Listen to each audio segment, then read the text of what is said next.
So అందరికీ నమస్తే. ముందుగా ఇక్కడికి వచ్చినటువంటి మేడం గారికి మానస గారికి పుట్టినరోజు శుభాకాంక్షలు తెలియజేసుకుంటున్నాం మేడం.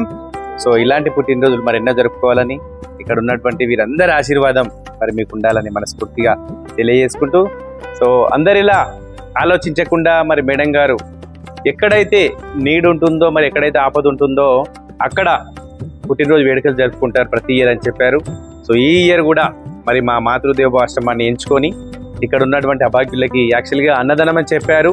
ఈరోజు యాక్చువల్గా అన్నదానం గురించి డేట్ ఖాళీ లేకపోవడం వల్ల అయినా కూడా మరి మేడం గారు ఆధ్వర్యంలో దాదాపు ఒక 10,000 రూపాయల నిత్యావసర సరుకులు అందించి, బియ్యం కావచ్చు, పప్పు కావచ్చు, అలాగే మనకు కావాల్సినటువంటి నిత్యావసర వస్తువులు ఇప్పించి ఎంతో మానవత్వం చాటుకున్నారు. కాబట్టి మేడం గారు మీకు ప్రత్యేకంగా ధన్యవాదాలు తెలియజేసుకుంటూ, సో ఈ రకంగా మరి వీళ్ళ మధ్యలో కేక్ కట్ చేసుకున్న వాళ్ళు ఎంతమంది ఉన్నారు మీ అందరికీ తెలుసు.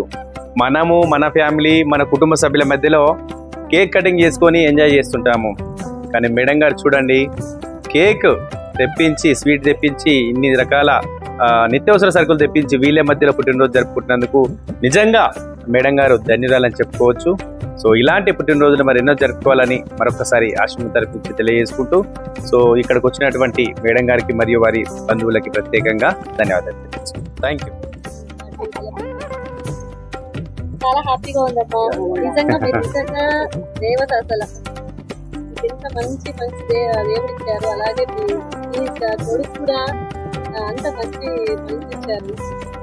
మంచిగా అనిపిస్తుంది. Thank you madam.